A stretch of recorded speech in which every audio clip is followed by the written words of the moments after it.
hari ini kita masih diberikan kesehatan dan kesempatan sehingga kita bisa melaksanakan penyuluhan tentang anticipatory guidance. Salawat dan salam terlupa kita haturkan kepada junjungan kita Nabi besar Muhammad SAW yang telah membawa kita dari zaman kegelapan menuju zaman terang benderang seperti sekarang ini.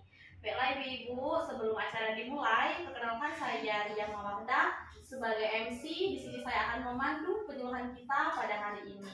Nanti itu narasumbernya ada Bidan Nisa Alfarsyah sebagai pemateri kita.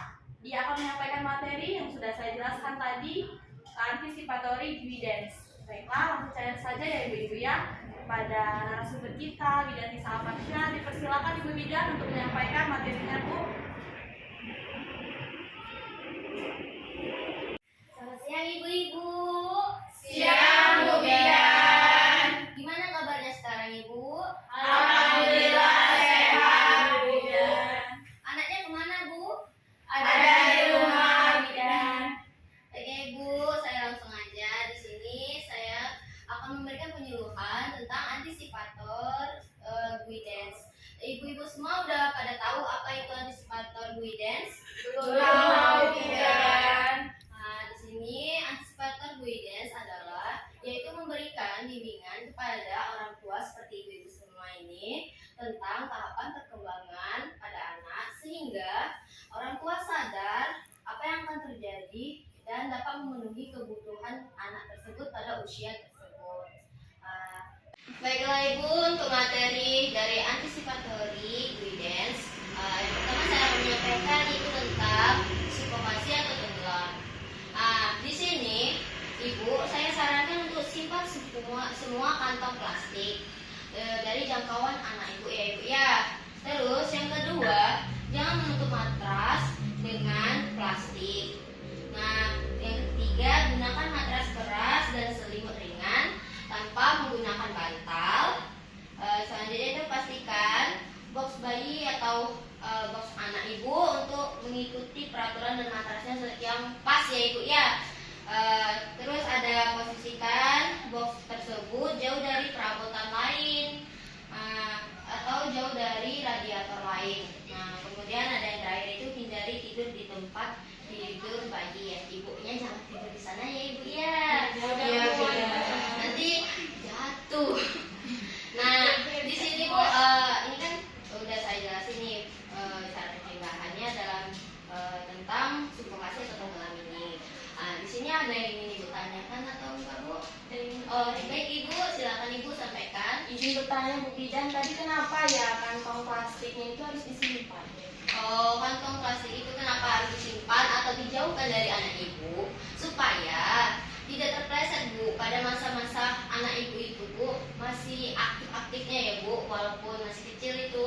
Jadi kalau mereka berdekatan dengan plastik, tahu kan kalau plastik itu licin. Jadi kalau udah terpijak sama anak ibu bisa jadi terpleset dan itu dapat mengakibatkan cedera pada anak ibu. Selanjutnya itu bu ada materi tentang jatuh.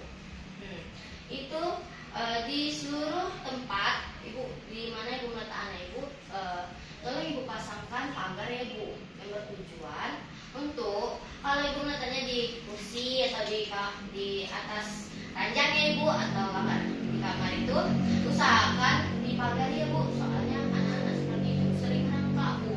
Jadi mereka kan nggak tahu itu apakah berbahaya atau tidak. Jadi sehingga kalau nggak dipagar bisa jatuh anaknya dan cedera. Dan itu ada jangan pernah meninggalkan bayi ibu tanpa pengawasan ya ibu ya. Intinya ibu harus menjauhkan anak ibu dari tempat yang tinggi karena tidak selalu ibu dan keluarga bisa mengawasi. Jika ibu ingin meninggalkan juga anak ibu sendirian, ibu bisa letakkan di lantai karena di sana kan tidak datar ya bu. Jadi nggak ada kemungkinan yang berbahaya bagi anak ibu untuk jatuh. Kalau sampai kena kepala bisa berbahaya itu bu. Kalau sampai jatuh juga ibu harus cepat-cepat datang ke tempat fasilitas kesehatan yang memadai ya ibu ya. Di sini ada yang ingin ibu tanyakan bu? Belum Bu. Baik. Selanjutnya yaitu adalah penanganan tentang keracunan dan luka bakar. Yang pertama itu keracunan dulu. Sebenarnya tidak terlalu berbahaya ya ibu. Itu tergantung juga